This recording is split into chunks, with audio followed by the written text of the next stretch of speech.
Hi friends అందరికీ ఈ వీడియోలో నేను చెప్పదలుచుకుంది ఏంటంటే మనంతట మనం డ్రింకర్స్ ఫిట్టింగ్ చేసుకోవడం ఎలా అని చెప్పేసి చూపిస్తున్నాను. ఆటోమేటిక్ డ్రింకర్స్, మాన్యువల్ కాదు. ఆటోమేటిక్ డ్రింకర్స్ ఫిట్టింగ్ చేసుకోవాలంటే మనకి పీవీసీ పైపు, మనకి టీ బెన్స్ కూడా లోపల థ్రెడ్డింగ్ ఉండే టైప్ది కావాలి. దానికి అటాచ్మెంట్ ఏముంటుందో నేను తర్వాత చూపిస్తాను. నేను దానికి గ్లూ పూసుకొని కరెక్ట్ జాయిన్ చేసుకొని డ్రమ్ ఆల్రెడీ హైట్లో ఫిక్స్ చేసుకోవాలి. గమ్ కంపల్సరీ పెట్టాలండి వాటర్ లీకింగ్ అవ్వకుండా ఉండడం కోసం.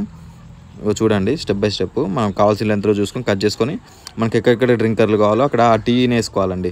థ్రెడ్డింగ్ ఉన్న టీని వేసుకొని చేసుకోవాలి. గమ్ము మంచిగా పెట్టుకోవాలండి, లేకపోతే కంపల్సరీ వాటర్ లీక్ అయితే ఒకవేళ మీరు గమ్ సరిగ్గా పెట్టలేదంటే తర్వాత మళ్ళీ పైప్ కట్ చేసి జాయిన్ చేయాల్సి వస్తుంది. కొద్దిగా ఎక్స్ట్రా ఎందుకు పెట్టుకున్నారంటే రేపు రోజున మధ్యలో ఏమైనా లీక్ అయితే కట్ చేసుకొని వెనక్కి జరపడానికి కొద్దిగా ఉండాలి. ఇగో టోటల్ ఫిట్టింగ్ అయిపోయిన తర్వాత చూడండి ఆ తాళ్ళు ఎందుకంటే పైపు మీదకి కోళ్ళు ఎక్కుతాయి కదండి, అప్పుడు కిందకి రాకుండా. ఇవ్వండి ఇవి డ్రింకర్స్ మొత్తం డిస్మాంటిల్లో ఉన్నాయి. ఇప్పుడు వీటిని అసెంబుల్ చేసి చూపిస్తా.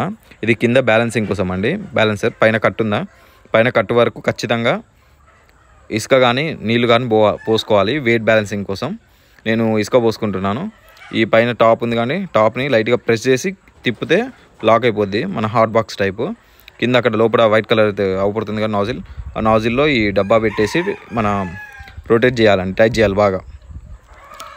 దాంట్లో ఇసుక కొద్దిగా ఎక్కువైనా కూడా మళ్ళీ కింద పోతుందండి, చూసుకొని కరెక్ట్ కట్టు వరకు పోసుకోవాలి వాటర్ కానీ ఏదైనా కానీ. అది ఫిట్టింగ్ చేసుకున్న తర్వాత రేకులకి పైకి తాళ్ళు కట్టుకోవాలి. కట్టుకున్న తర్వాత ఇగో ఇందాక చూపించాను కానీ టీ బెన్స్, దాంట్లో ఇది ఈ టైప్ది మనకి ఆటోమేటిక్ డ్రింకర్స్తో పాటు అవైలబుల్ ఉంటుంది.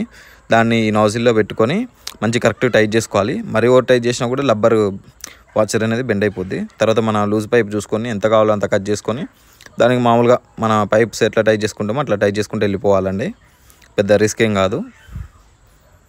ఇక నేను లోపల బయట కూడా ఫిట్టింగ్ అయిపోయిందండి. ఇగో పైప్ ఇన్సర్ట్ చేస్తున్నా చూడండి.